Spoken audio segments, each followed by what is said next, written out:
Terima kasih pemirsa, Anda masih bersama kami di Seputar Aceh. Berita selanjutnya yakni untuk mencapai pengelolaan dana desa yang baik, pemerintah Kabupaten Aceh Besar bersama Direktorat Jenderal Perimbangan Keuangan menggelar diseminasi dana desa. Kegiatan yang diselenggarakan di gedung LPMP Desa Niron, Kecamatan Sukamakmur Jumat sore, mengangkat tema padat karya untuk masyarakat desa lebih sejahtera.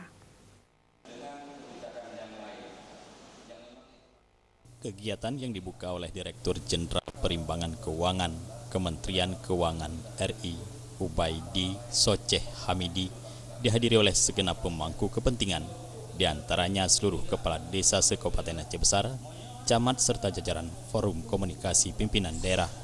Dalam sambutannya, Direktur Jenderal Perimbangan Keuangan Ubaidi Soceh Hamidi menyampaikan, kegiatan diseminasi ini merupakan kegiatan penyebarluasan berbagai informasi kepada seluruh pemangku kepentingan terkait kebijakan pengelolaan dana desa.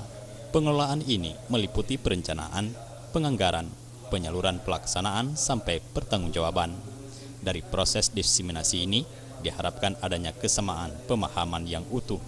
Sedangkan pengambilan tema padat karya tunai merupakan pola baru dalam pengelolaan dana desa. Padat karya tunai berarti sebanyak mungkin melibatkan tenaga kerja di desa setempat dengan memberikan upah secara langsung kepada para pekerja yang terlibat dalam proyek tersebut. Hal ini dengan tujuan untuk menciptakan dan memperluas lapangan pekerjaan sehingga diharapkan tumbuh wirausahaan baru di desa.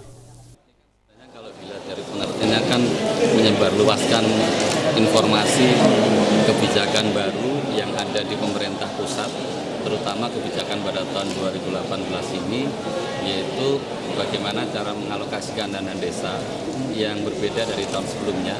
Pengalokasian ditujukan untuk mendorong terutama agar kemiskinan di desa itu bisa terang lebih baik lagi, masyarakat menjadi lebih baik lagi sejahteraannya. Yang kedua, perubahannya adalah padat karya tunai ini merupakan cetusan Presiden Joko Widodo. Salah satu alasan dari munculnya pola ini adalah hasil evaluasi selama 3 tahun pelaksanaan dana desa. 3 tahun usianya dana desa telah mampu membangun ratusan ribu sarana prasarana desa, mulai dari jalan, irigasi, sambungan air bersih, dan posyandu. Jufrizal dan Faisal, Aceh TV.